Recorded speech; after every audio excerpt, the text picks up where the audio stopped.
কিছু একটা করেন স্যার। আজ 4 দিন হয়ে গেল আমার ছোট্ট মেয়েটা ওই নোংরা বারান্দায় পড়ে আছে।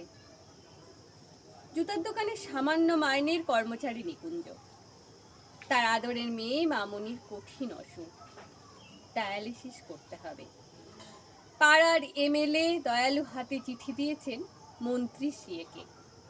তিনি চিরকুট পাঠিয়েছেন আরেক আমলাকে, আমলা নোট পাঠিয়েছেন হাসপাতালের সুপারকে।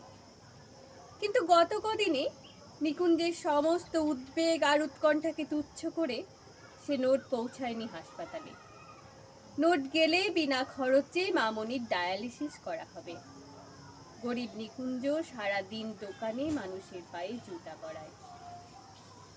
অন্যমনস্ক কাজে ভুল হয়ে যায় বারবার। মালিক ধমক লাগায়।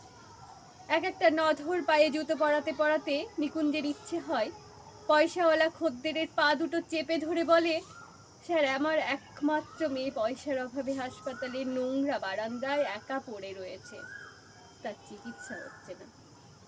দিন না স্যার কয়েক হাজার টাকা, আমি সারা জীবন আপনার গোলাম হয়ে থাকবো। 2টোর সময় ছুটি নিয়ে কলকাতার ডাক সাইটে জ্যাম ডিঙিয়ে অসংখ্য মানুষের ভিড় এড়িয়ে নিকুঞ্জ রাইটার্সে পৌঁছায় হাঁপাতে হাঁপাতে। কেরানিবাবুর টেবিলের সামনে দাঁড়ায় চোরের মতো। বাবুটি বলেন, আজ আর হবে না দাদা। কেন জানেন না? নাগাল্যান্ডের পশুমন্ত্রীর মৃত্যুতে আমাদের আজকে হাফ ডে ছুটি ঘোষণা করা হয়েছে। ও তাহলে কালও হবে না?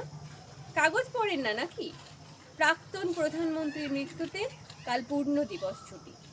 তাহলে পরশু? নিকুঞ্জ ব্যস্ত হয়ে ওঠে। পরশু শনিবার, তারপর রবিবার, আপনি একবারে সোমবার আসুন। সোমবার মানে আরও 4টি দিন বাকি। তলিয়ে যেতে থাকে নিকুঞ্জ।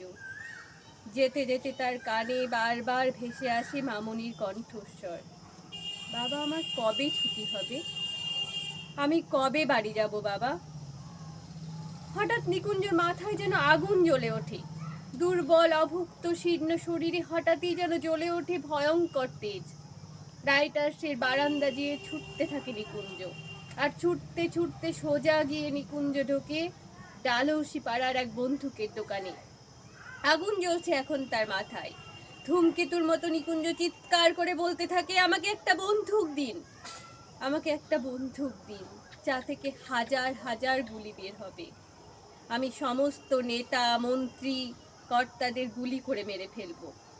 তারপর সারা দেশে একদিনই রাষ্ট্রীয় শোক, একদিনই ছুটি। আর তারপর আমার মামুনির ডায়ালিসিস। দোকানের দারোয়ান ঘাট ধরে নিকুঞ্জকে বের করে দেয়। নিকুঞ্জ ছুটতে ছুটতে হাঁপাতে হাঁপাতে হাসপাতাল। হঠাৎ ঝপ করে লোডশেডিং এর মতো নিকুঞ্জের চোখের সামনে সব কিছু অন্ধকার হয়ে যায়। মামনির বিছানাটা খালি। মামনি কোথায়? কোথায় আমার মামনি?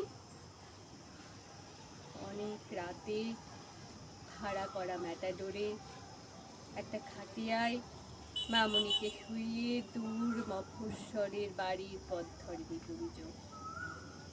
সারাটা রাস্তা পূর্ণিমার চাঁদ আলো ধরল মামনির মুখে। এক আকাশ নক্ষত্র আর তারা আলো বিছিয়ে রাখলো মামনির ঘরে ফেরার পথে।